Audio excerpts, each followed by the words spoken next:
अस्सलाम वालेकुम। आज हम डेंगू बुखार के बारे में बात करेंगे कि ये कैसे फैलता है, इसकी अलामात क्या हैं और इसका तरीका इलाज क्या है।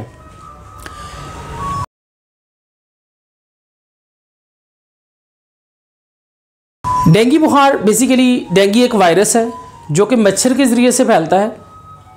जब मच्छर एक मरीज़ को काटता है, वहाँ से कुछ जरासीम उस मच्छर के अंदर जाते हैं, फिर वो उसकी एक परवरिश का साइकिल होता है, वो वहाँ पे पूरा होता है और फिर जब वो मच्छर किसी दूसरे शख्स को काटता है तो उसको डेंगू बुखार होता है। इसकी अलामात क्या हैं? इसकी अलामात में आपको बहुत ज़्यादा तेज़ बुखार होता है, जैसे 102, 103, 104 तक बुखार जा सकता है। जोड़ों में, पट्ठों में बहुत ज़्यादा दर्द होती है। इसके अलावा आपको आँखों के पीछे वाले हिस्से में बहुत ज़्यादा दर्द महसूस होती है। और आजकल ये सीज़न जो चल रहा है इसमें कुछ और भी अलामात ऐसी आ रही हैं जो पहले नहीं आती थी, जिस तरह के खांसी होना, इवन गला ख़राब के साथ भी मरीज़ डेंगू के आ रहे हैं। इसके अलावा पेट में दर्द हो सकती है। ऐसी अलामात अगर आपको महसूस हों तो आप ज़रूर अपने करीबी डॉक्टर से रुजू करें और इसके लिए टेस्ट करवाएं। डेंगू के कुछ बुनियादी टेस्ट होते हैं जिसमें CBC जो है वो बहुत अहम टेस्ट है। उससे पता चलता है कि डेंगू कोई पेचीदगी तो नहीं हुई, यानी उसमें कोई कॉम्प्लिकेशन तो नहीं हो गई, उसमें प्लेटलेट्स जो कि सफ़ेद खुलिए होते हैं जो खून को जमाते हैं वो कहीं कम तो नहीं हो गए। तो उसको देख के फिर आगे मैनेजमेंट प्लान या तरीका इलाज तजवीज़ किया जाता है।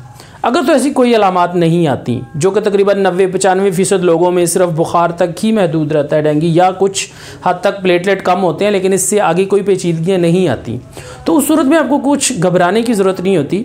आपने ये जहन में रखना है कि आपको 4 से 5 दिन तक बहुत ज़्यादा तेज़ बुखार रह सकता है और ऐसी सूरत में आपने सिर्फ पैनाडोल या पैरासीटामोल जो गोली है वो हर 6 से 8 घंटे के बाद आपने 1 ग्राम या 500 मिलीग्राम वाली 2 गोलियां जो हैं वो आपने खानी होती हैं। उससे ये होता है कि बुखार भी कम हो जाता है और जिस्म में दर्द वगैरह वो भी कम हो सकता है। इसके अलावा कोशिश करें कि कोई और दवाइयाँ दर्दों की इस्तेमाल ना करें, क्योंकि ऐसी दवाइयाँ इस्तेमाल करने से भी प्लेटलेट्स जो हैं या खून के सफ़ेद खुलिए कम हो सकते हैं। जैसे ही 5वां, 6ठा और 7वां दिन होता है, ये थोड़ा सा क्रिटिकल फेज़ होता है। इसमें आपने देखना होता है कि कहीं आपका ब्लड प्रेशर कम तो नहीं हो रहा, दिल की धड़कन तेज़ तो नहीं हो रही, पेट में कहीं पे दर्द तो नहीं हो रहा, क्योंकि अगर ये वाली अलामात आती हैं तो ये प्लाज्मा लीकेज फेज़ को शो करती हैं। मतलब ये है कि आपके कहीं खुदा न खास्ता फेफड़ों में पानी पड़ सकता है, पेट में पानी पड़ सकता है, कहीं जिस्म के किसी हिस्से से खून निकल सकता है, पेट के अंदर कहीं पे खून निकल सकता है। तो आपने ज़्यादा जो फोकस रखना है अपनी अलामात पे वो 5वां, 6ठा और तकरीबन 7वां दिन होता है।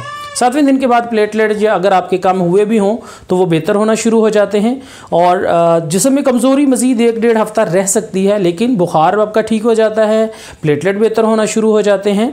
और कमज़ोरी के लिए आपने कोशिश करनी होती है कि फ्लूइड ज़्यादा से ज़्यादा लेने होते हैं, जिसमें सूप, यखनी, जूसेस वगैरह वो आप ज़्यादा ले सकते हैं।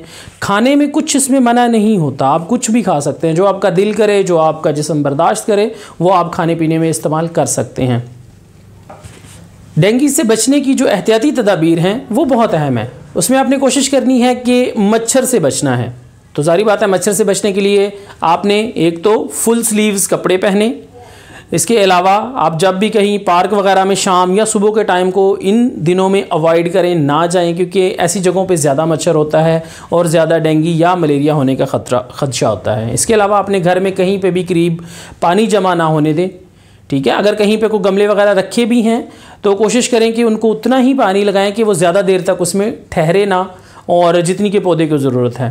इसके अलावा अपने करीबी कहीं पे भी गली में अगर पानी खड़ा होता है तो कोशिश करें वहाँ पे स्प्रे करवाएं और उस पानी का जो है वो तदारक करें, उसको वहाँ से ख़त्म करें। इसके अलावा गवर्नमेंट ऑफ पंजाब की तरफ से भी बहुत सारी टीमें आती हैं जो कि डेंगू लार्वा को चेक करती हैं। तो अगर कहीं पर भी आपके करीब डेंगू लार्वा पाया जाता है तो उस पर बाकायदा स्प्रे करवाएँ। याद रखें, एहतियात बेहतर इलाज है। तो अगर आप एहतियात करते हैं, मच्छर को पैदा ही नहीं होने देते अपने इर्द गिर्द, या मच्छर को काटने से आप प्रिवेंटिव मेजर्स लेते हैं, जिस तरह के बहुत सारे आपको मच्छर से बचने के मैट मिलते हैं। इसके अलावा आप पूरे कपड़े जैसे मैंने बताया वो पहने। तो इस तरीके से आप, अगर डेंगू होगा ही नहीं तो उसकी पेचीदगियाँ भी नहीं होंगी, लेकिन अगर हो भी जाता है तो मैंने आपको बताया कि 90 से 95% उसकी को बहुत ज़्यादा कॉम्प्लिकेशंस नहीं होती। वो बुखार और जिस्म में दर्द की हद तक ही महदूद रहता है। लेकिन फिर भी आपको सारी अलामात पता होनी चाहिए ताकि खुदा न खास्ता अगर ऐसा कोई भी इशू हो तो उसको वक्ती तौर पे डील किया जा सके।